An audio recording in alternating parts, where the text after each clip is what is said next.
দর্শক, এই বিষয়ে আরো জানাতে বাংলাদেশ ব্যাংক থেকে সরাসরি যুক্ত হচ্ছেন আমাদের সহকর্মী মাসুম মিয়া।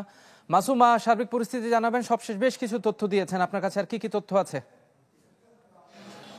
প্রথমেই বলে রাখতে চাই যে যে প্রতিবেদনটা আসলে দেখলেন, সে প্রতিবেদনের একটি মূল কথা ছিল অর্থের অভাবে প্রশাসক নিয়োগ আটকে আছে। সেই বিষয়টি শুরু হয়েছে। এই প্রতিবেদন প্রচার হওয়ার পরপরই দেখলাম যে আসলে বাংলাদেশ ব্যাংক একরকম নড়ে চড়ে বসেছে।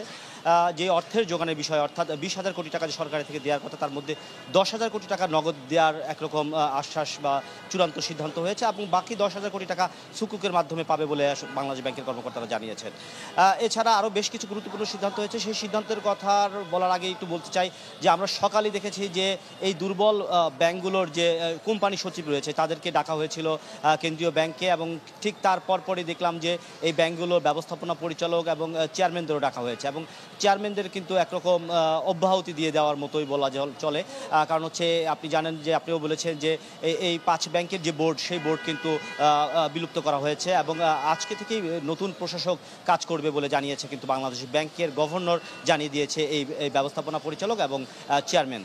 এখানে আরেকটি গুরুত্বপূর্ণ বিষয়, কিছুক্ষণ আগেই কিন্তু এই ব্যাংকের চেয়ারম্যানরা নিচে নেমে এসেছিল এবং তাদের সাথে আমরা কথা বলেছি।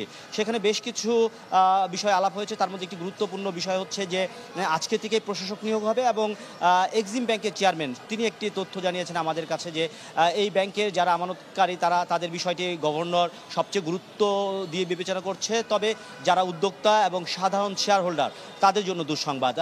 সে যেটা দাবি করলো এবং যেটা আমাদের জানালো সেটা হচ্ছে উদ্যোক্তাদের শেয়ার এবং সাধারণ শেয়ারের মূল্য শূন্যে রূপ নেবে, অর্থাৎ তাদের কোনো শেয়ার এই ব্যাংকগুলোতে থাকবে না এবং এই ব্যাংকের মালিকানা রাষ্ট্রের হাতে চলে যাবে।